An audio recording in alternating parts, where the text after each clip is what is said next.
ಆತ್ಮೀಯ ಬಂಧುಗಳೇ, ತಮ್ಮೆಲ್ಲರಿಗೂ ಸಿರಿ ಕನ್ನಡ ಎಜುಕೇಷನ್ ಚಾನಲ್ಗೆ ಅತ್ಯಂತ ಆದರದ ಸ್ವಾಗತ. ನಾನು ನಿಮ್ಮ ಸಿರಿ ಕನ್ನಡತಿ. ಸ್ನೇಹಿತರೆ, ಕಳೆದ ಒಂದಿಷ್ಟು ತರಗತಿಯಲ್ಲಿ MCQ ಮಾದರಿಯ ಪ್ರಶ್ನೋತ್ತರಗಳನ್ನು ಚರ್ಚೆ ಮಾಡ್ತಾ ಬಂದ್ವಿ. ಸೊ ಅದರ ಮುಂದುವರೆದ ಭಾಗವಾಗಿ ಇವತ್ತಿನ ಸೆಷನ್ನಲ್ಲಿ ಒಂದಿಷ್ಟು ಹಳೆಯ ಪ್ರಶ್ನೆ ಪತ್ರಿಕೆಯಲ್ಲಿ ಕೇಳಿದಂಥ ಒಂದಿಷ್ಟು ಪ್ರಶ್ನೋತ್ತರಗಳನ್ನು ಚರ್ಚೆ ಮಾಡ್ತಾ ಹೋಗೋಣ. ಮೊದಲ ಪ್ರಶ್ನೆ: ತಾಯಿಯೇ ಮಗನನ್ನು ಕಾಮಿಸುವ ಕಥಾವಸ್ತುವುಳ್ಳ ಕೃತಿ ಯಾವುದು? ತಾಯಿಯೇ ಮಗನನ್ನು ಕಾಮಿಸುವ ಕಥಾವಸ್ತುವುಳ್ಳ ಕೃತಿ ಯಾವುದು? ಸೊ ಆಯ್ಕೆಗಳನ್ನು ತಾವಿಲ್ಲಿ ಗಮನಿಸ್ತಾ ಇದ್ದೀರಿ. ಅಂಜನಾ ಚರಿತ್ರೆ, ರಾಮನ ಚರಿತೆ, ರಾಮನಾಥ ಚರಿತೆ ಮತ್ತು ವರ್ಧಮಾನ ಚರಿತೆ ಅಂಥೇಳಿ 4 ಆಯ್ಕೆಗಳನ್ನು ಕೊಟ್ಟಿದ್ದಾರೆ. ಸೊ ವಿಶೇಷವಾಗಿ ತಾಯಿಯೇ ಮಗನನ್ನು ಕಾಮಿಸುವಂಥ ಕಥಾವಸ್ತುವುಳ್ಳ ಕೃತಿ ಯಾವುದಂದರೆ ರಾಮನ ಚರಿತೆ. ಇದು ಕುಮಾರ ರಾಮನ ಚರಿತೆ ಅಂತ ಆಗಬೇಕು. ಸೊ ರಾಮನ ಚರಿತೆ ಅಂತಷ್ಟೇ ಆಗಿದೆ. ಕುಮಾರ ರಾಮನ ಚರಿತೆಯಲ್ಲಿ ವಿಶೇಷವಾಗಿ ತಾಯಿಯೇ ಮಗನನ್ನು ಕಾಮಿಸುವಂಥ ಕಥಾವಸ್ತುವುಳ್ಳ ಚಿತ್ರಣವನ್ನು ವಿಶೇಷವಾಗಿ ನಾವು ನೋಡ್ತೇವೆ. ಹಾಗಾದರೆ ಈ ಕುಮಾರ ರಾಮನ ಚರಿತೆಯನ್ನು ಬರೆದವರು ಯಾರು ಅಂತ ನೋಡೋಕೆ ಬಂದರೆ ನಂಜುಂಡ ಕವಿ. ಸೊ ಇದು ಸಾಂಗತ್ಯ ರೂಪದಲ್ಲಿ ರಚನೆಗೊಂಡಂಥ ಒಂದು ವಿಶೇಷವಾದಂತಹ ಕೃತಿ ಅಂತಲೇ ಹೇಳ್ಬೋದು. ಸಾಂಗತ್ಯದಲ್ಲಿ ರಚನೆಗೊಂಡಂತಹ ಕೃತಿ ಯಾವುದು? ಕುಮಾರ ರಾಮನ ಚರಿತೆ. ಸೊ ಇದನ್ನು ಬರೆದಂಥವರು ನಂಜುಂಡ ಕವಿ. ಸೊ ಈ ಒಂದು ಕೃತಿಯಲ್ಲಿ ವಿಶೇಷವಾಗಿ ತಾಯಿಯೇ ಮಗನನ್ನು ಕಾಮಿಸುವ ಕಥಾವಸ್ತುವುಳ್ಳ ಒಂದು ಚಿತ್ರಣವನ್ನು ನೋಡ್ತೇವೆ. ಸೊ ಇದನ್ನು ಕೂಡ ಹಳೆ ಪ್ರಶ್ನೆ ಪತ್ರಿಕೆಯಲ್ಲಿ ಕೇಳಿದ್ದಾರೆ. ಸೊ ವಿಶೇಷವಾಗಿ ಕೃತಿಗಳಲ್ಲಿ ಕಂಡುಬರುವಂತಹ ವಿಶೇಷವಾದಂಥ ಕಥಾವಸ್ತುಗಳನ್ನು, ಪ್ರಸಂಗಗಳನ್ನು, ಚಿತ್ರಣಗಳನ್ನು ವಿಶೇಷವಾಗಿ ಕೇಳ್ತಾರೆ. ಹೀಗಾಗಿ ಅವುಗಳ ಬಗ್ಗೆ ಹೆಚ್ಚಿನ ಗಮನವನ್ನು ಕೊಡಬೇಕಾಗತ್ತೆ. ಪ್ರಶ್ನೆ 2: ಡೊಂಕುಬಾಲದ ನಾಯಕರೇ ಎಂಬ ಕೀರ್ತನೆಯನ್ನು ಬರೆದವರು ಯಾರು? ಡೊಂಕುಬಾಲದ ನಾಯಕರೇ ಈ ಒಂದು ಕೀರ್ತನೆಯನ್ನು ಬರೆದವರು ಯಾರು ಅಂತ ಕೇಳ್ತಿದ್ದಾರೆ. ಸೊ ಆಯ್ಕೆಗಳಲ್ಲಿ ವಿಜಯದಾಸ, ಪುರಂದರದಾಸ, ಗೋಪಾಲದಾಸ ಮತ್ತು ರಾಘವೇಂದ್ರ ತೀರ್ಥ ಅಂತ ಕೊಟ್ಟಿದ್ದಾರೆ. ಡೊಂಕುಬಾಲದ ನಾಯಕರೇ ಎಂಬ ಕೀರ್ತನೆಯನ್ನು ಬರೆದವರು ವಿಶೇಷವಾಗಿ ಪುರಂದರದಾಸರು. ಸೊ ಇತ್ತೀಚಿನ ದಿನಗಳಲ್ಲಿ ನಮಗೆ ದಾಸ ಸಾಹಿತ್ಯದ ಮೇಲೆ ಯಾವ ರೀತಿ ಪ್ರಶ್ನೆಗಳನ್ನು ಕೇಳ್ತಿದ್ದಾರೆ ಅಂದರೆ ದಾಸರ ಒಂದು ಕಾಲಾನುಕ್ರಮದಲ್ಲಿ ಜೋಡಿಸಿ ಅಂತ ಕೊಡ್ತಾರೆ, ಅಥವಾ ಕೀರ್ತನೆ ಸಾಲುಗಳನ್ನು ಕೊಟ್ಟು ಒಂದು ಭಾಗದಲ್ಲಿ ಕೀರ್ತನೆ ಸಾಲುಗಳನ್ನು ಕೊಟ್ಟು ಇನ್ನೊಂದು ಬದಿಯಲ್ಲಿ ಕೀರ್ತನಕಾರರ ಹೆಸರುಗಳನ್ನು ಕೊಟ್ಟು ಹೊಂದಿಸಿ ಬರೆಯಲು ಕೂಡ ಕೇಳ್ತಾರೆ. ಸೊ ವಿಶೇಷವಾಗಿ ಈ ಎರಡೂ ರೀತಿಯಲ್ಲಿ ಕೂಡ ನಾವು ಪ್ರಿಪೇರ್ ಆಗಬೇಕಾಗುತ್ತೆ. ಸೊ ಪ್ರತಿಯೊಂದು ದಾಸರು ಬರೆದಂಥ ಪ್ರಸಿದ್ಧವಾದ ಕೀರ್ತನೆಗಳ ಅಧ್ಯಯನವನ್ನು ಮತ್ತು ಅವರ ಕಾಲಾನುಕ್ರಮ ಅಂಶಗಳನ್ನು ಕೂಡ ನೀವಿಲ್ಲಿ ಗಮನಿಸಬೇಕು. ಪ್ರಶ್ನೆ 3: ಕನ್ನಡ ಸಾಹಿತ್ಯ ಮಾರ್ಗ ಶೈಲಿಯಿಂದ ದೇಸಿ ಶೈಲಿಯ ಕಡೆಗೆ ಬದಲಾದ ಕಾಲ ಯಾವುದು ಅಂತ ಕೇಳ್ತಿದ್ದಾರೆ.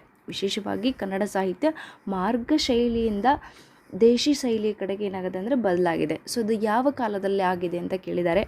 ಸೊ ಆಯ್ಕೆಗಳಲ್ಲಿ 10, 12, 14, 16ನೇ ಶತಮಾನ ಅಂತ ಕೊಟ್ಟಿದ್ದಾರೆ. ವಿಶೇಷವಾಗಿ ಈ ಮಾರ್ಗ ಶೈಲಿಯಿಂದ ದೇಶಿ ಶೈಲಿಗೆ ಕನ್ನಡ ಸಾಹಿತ್ಯ ಬದಲಾದಂಥ ಕಾಲ ಯಾವುದಂದರೆ 12ನೇ ಶತಮಾನ. ಸೊ ವಚನ ಸಾಹಿತ್ಯದ ಕಾಲದಲ್ಲಿ ವಿಶೇಷವಾಗಿ ಕನ್ನಡ ಸಾಹಿತ್ಯ ಮಾರ್ಗ ಶೈಲಿಯಿಂದ ದೇಶಿ ಶೈಲಿಯವಾಗಿ ಬದಲಾಗುತ್ತೆ. ಇದನ್ನು ನಾವು ವಿಶೇಷವಾಗಿ ಗಮನಿಸಬೇಕು. ಪ್ರಶ್ನೆ 4: ಕೆಳಗಿನ ಕಾವ್ಯ ಮತ್ತು ಕಥಾಭಾಗಗಳ ಹೋಲಿಕೆಗಳಲ್ಲಿ ತಪ್ಪಾದ ಆಯ್ಕೆಯನ್ನು ಗುರುತಿಸಿ ಅಂತ ಹೇಳಿದ್ದಾರೆ. ಸೊ ಆಯ್ಕೆಗಳಲ್ಲಿ ಹರಿಶ್ಚಂದ್ರ ಕಾವ್ಯ ಅಂತಿದೆ. ಸೊ ಈ ಕಾವ್ಯದಲ್ಲಿ ವಸಿಷ್ಠ ವಿಶ್ವಾಮಿತ್ರ ಪ್ರಸಂಗ ಸೊ ಸರಿಯಾಗಿದೆ. ಸೊ ಹರಿಶ್ಚಂದ್ರ ಕಾವ್ಯದಲ್ಲಿ ವಸಿಷ್ಠ ಮತ್ತು ವಿಶ್ವಾಮಿತ್ರ ಪ್ರಸಂಗ ಕೂಡ ಬರುತ್ತೆ. ಹಾಗೆ ಅಜಿತ ತೀರ್ಥಂಕರ ಪುರಾಣ ಅಂಥೇಳಿ 2ನೇ ಆಯ್ಕೆ ಇದೆ. ಸೊ ಇದರಲ್ಲಿ ಸಗರ ಚಕ್ರವರ್ತಿಯ ಕತೆ ಬರುತ್ತೆ. ಸೊ ಇದು ಕೂಡ ಸರಿಯಾಗಿದೆ. ಸೊ ಆಯ್ಕೆ 3 ಒಡ್ಡಾರಾಧನೆ. ಸೊ ಒಡ್ಡಾರಾಧನೆಯಲ್ಲಿ ಕಾರ್ತಿಕ ಋಷಿ ಕತೆ ಬರುತ್ತೆ. ಸೊ ಇದು ಕೂಡ ಸರಿಯಾಗಿದೆ. ಸೊ 3 ಆಯ್ಕೆಗಳು ಸರಿ ಇದಾವಂದರೆ 4ನೇ ಆಯ್ಕೆ ತಪ್ಪಾಗಿರುತ್ತೆ ಆಬ್ವಿಯಸ್ಲಿ. ಸೊ ಕರ್ನಾಟಕ ಭಾರತ ಕಥಾಮಂಜರಿಯಲ್ಲಿ ಲವಕುಶರ ಕಾಳಗ ಬರುವುದಿಲ್ಲ.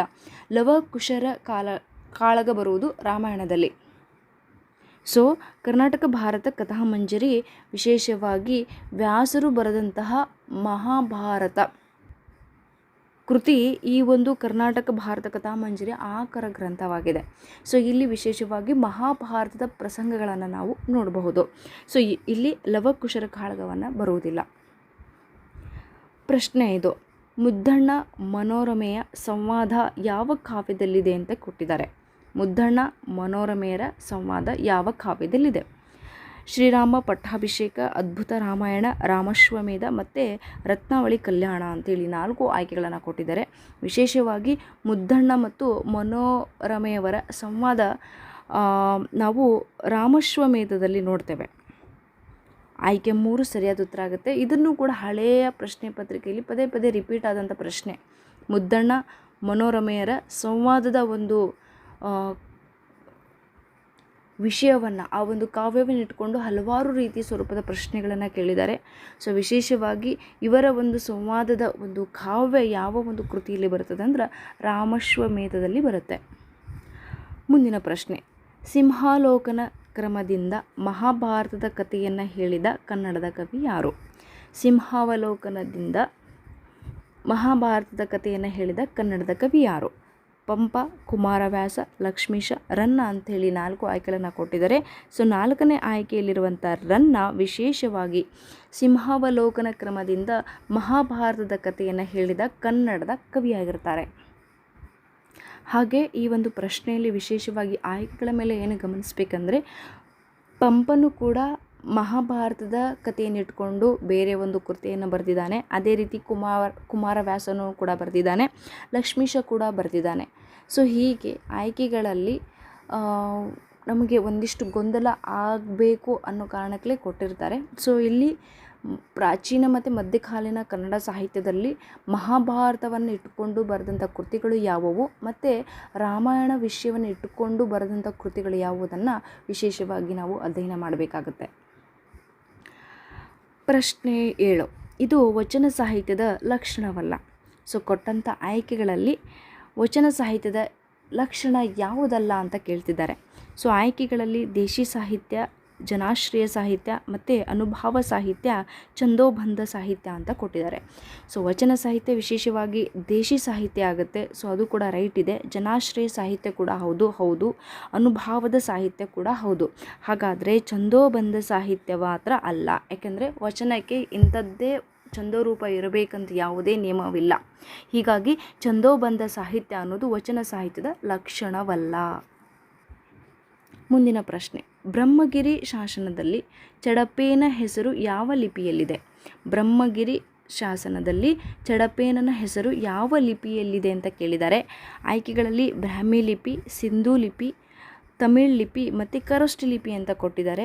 ಸೊ ವಿಶೇಷವಾಗಿ ಬ್ರಹ್ಮಗಿರಿ ಶಾಸನದಲ್ಲಿ ಚಡಪೇನ ಎಂಬ ಹೆಸರು ಇರುವಂತಹ ಲಿಪಿ ಯಾವುದಂದರೆ ಖರೋಷ್ಠಿ ಲಿಪಿಯಲ್ಲಿರುತ್ತದೆ.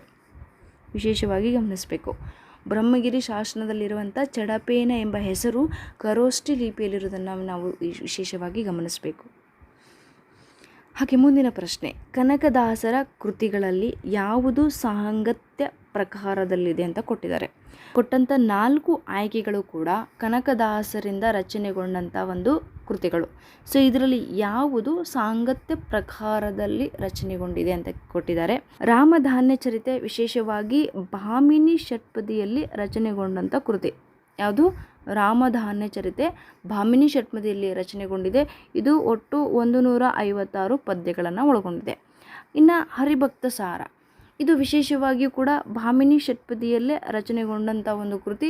ಇದು 110 ಭಕ್ತಿ ಪದ್ಯಗಳನ್ನು ಒಳಗೊಂಡಂಥ ಒಂದು ಕೃತಿ. ಮೋಹನ ತರಂಗಿಣಿ 3ನೇ ಒಂದು ಆಯ್ಕೆ ವಿಶೇಷವಾಗಿ ಸಾಂಗತ್ಯದಲ್ಲಿ ರಚನೆಗೊಂಡಂಥ ಒಂದು ಕೃತಿ. ಸಾಂಗತ್ಯದಲ್ಲಿ ಹಾಗಾದರೆ ಕನಕದಾಸರ ಕೃತಿಯಲ್ಲಿ ಸಾಂಗತ್ಯ ಪ್ರಕಾರದಲ್ಲಿ ರಚನೆಗೊಂಡಂಥ ಕೃತಿ ಯಾವುದು? ಮೋಹನ ತರಂಗಿಣಿ. ವಿಶೇಷವಾಗಿ ಇದು 12 ಸಂಧಿಗಳಿಂದ ರಚನೆಗೊಂಡಿದೆ. 12 ಸಂಧಿಗಳಿಂದ ರಚನೆಗೊಂಡಿದೆ. ಹಾಗಾದರೆ 4ನೇ ಆಯ್ಕೆ ನಳಚರಿತ್ರೆ ಅನ್ನೋದು ಯಾವ ಒಂದು ಪ್ರಕಾರ ಸಾಹಿತ್ಯದಲ್ಲಿ ರಚನೆಗೊಂಡಿದೆ ಅಂದರೆ ಇದು ಕೂಡ ಭಾಮಿನಿ ಷಟ್ಪದಿಯಲ್ಲಿ ರಚನೆಗೊಂಡಂಥ ಒಂದು ಕೃತಿ. ಸೊ ಇಲ್ಲಿ ಒಟ್ಟು ನಾವು 9 ಸಂಧಿಗಳನ್ನು ನೋಡ್ತೇವೆ. ಸರಿಯಾಗಿ ನೆನ್ಪಿಟ್ಕೊಳ್ಳಿ.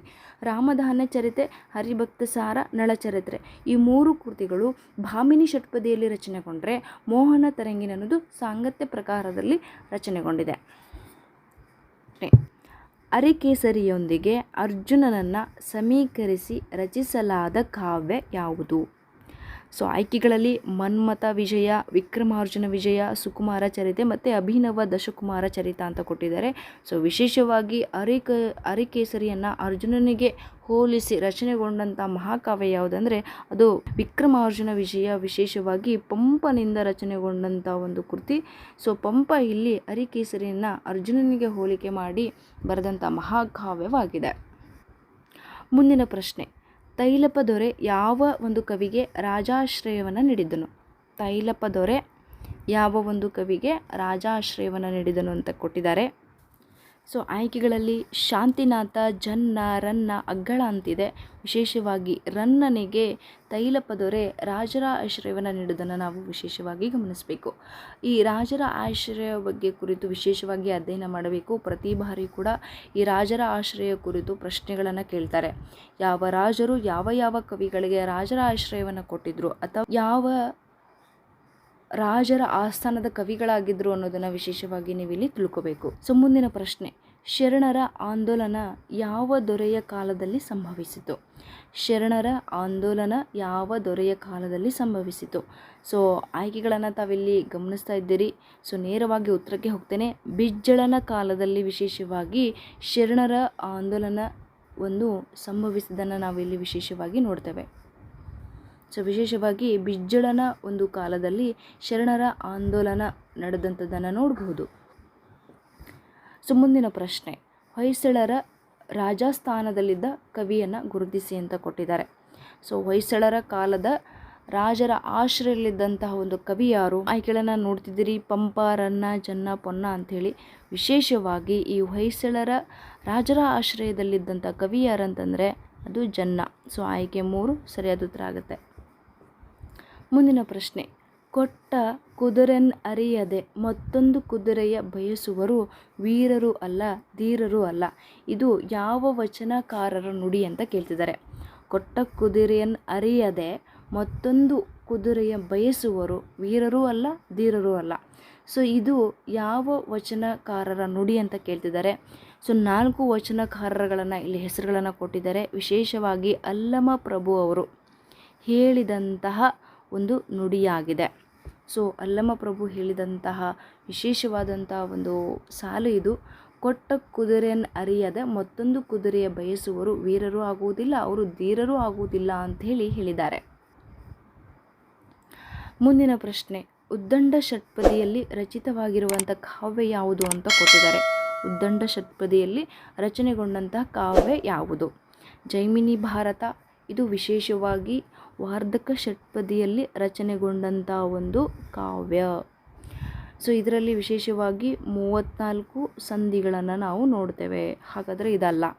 ಕರ್ನಾಟಕ ಭಾರತ ಕಥಾಮಂಜರಿ. ಇದು ವಿಶೇಷವಾಗಿ ಭಾಮಿನಿ ಷಟ್ಪದಿಯಲ್ಲಿ ರಚನೆಗೊಂಡಂಥ ಒಂದು ಕೃತಿ. ಸೊ ಇದು ಅಲ್ಲ. ಪ್ರಭುಲಿಂಗ ಲೀಲೆ.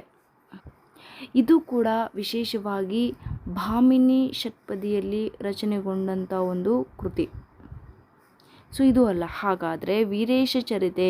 ಇದು ವಿಶೇಷವಾಗಿ ಉದ್ದಂಡ ಷಟ್ಪದಿಯಲ್ಲಿ ರಚಿತವಾಗಿರುವಂಥ ಕಾವ್ಯ. ಸೊ ಉದ್ದಂಡ ಷಟ್ಪದಿಯಲ್ಲಿ ರಚನೆಗೊಂಡಂಥ ಏಕೈಕ ಕನ್ನಡದ ಕೃತಿ ಅಂದರೆ ಅದು ವೀರೇಶ ಚರಿತೆ. ವಿಶೇಷವಾಗಿ ನೆನ್ಪಿಟ್ಕೊಳ್ಳಿ. ಜೈಮಿನಿ ಭಾರತ ವಾರ್ಧಕ ಷಟ್ಪದಿಯಲ್ಲಿದೆ. ಕರ್ನಾಟಕ ಭಾರತ ಕಥಾಮಂಜರಿ ಭಾಮಿನಿ ಷಟ್ಪದಿಯಲ್ಲಿದೆ. ಪ್ರಭುಲಿಂಗ ಲೀಲೆ ಇದು ಕೂಡ ಭಾಮಿನಿ ಷಟ್ಪದಿಯಲ್ಲಿ ರಚನೆಗೊಂಡಂಥ ಕೃತಿ. ವೀರೇಶ ಚರಿತೆ ಉದ್ದಂಡ ಷಟ್ಪದಿಯಲ್ಲಿ ರಚನೆಗೊಂಡಂಥ ಕನ್ನಡದ ಏಕೈಕ ಕಾವ್ಯವಾಗಿದೆ.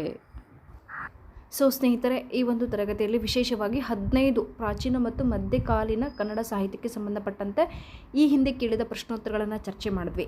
ಸೊ ಮುಂದಿನ ಭಾಗದಲ್ಲಿಯೂ ಕೂಡ ಒಂದಿಷ್ಟು MCQ ಮತ್ತು ಒಂದಿಷ್ಟು ಥಿಯರಿ ವಿಷಯಗಳನ್ನು ಚರ್ಚೆ ಮಾಡ್ತಾ ಹೋಗೋಣ. ಸಿರಿ ಕನ್ನಡ ತರಗತಿಗಳ ನೋಟ್ಸ್ಗಳು ಬೇಕಾದಲ್ಲಿ ಈ ವಿಡಿಯೋದ ಡಿಸ್ಕ್ರಿಪ್ಷನ್ ಬಾಕ್ಸ್ನಲ್ಲಿರುವಂಥ ಟೆಲಿಗ್ರಾಮ್ ಯೂಸರ್ ಐಡಿಗೆ ಮೆಸೇಜ್ ಮಾಡೋ ಮೂಲಕ ನೀವು ನೋಟ್ಸ್ಗಳನ್ನು ಪಡಿಬೋದು ಅಂತ ಹೇಳ್ತಾ ಮುಂದಿನ ಸಂಚಿಕೆಯಲ್ಲಿ ಮತ್ತೆ ಸಿಗೋಣ. ಧನ್ಯವಾದಗಳು.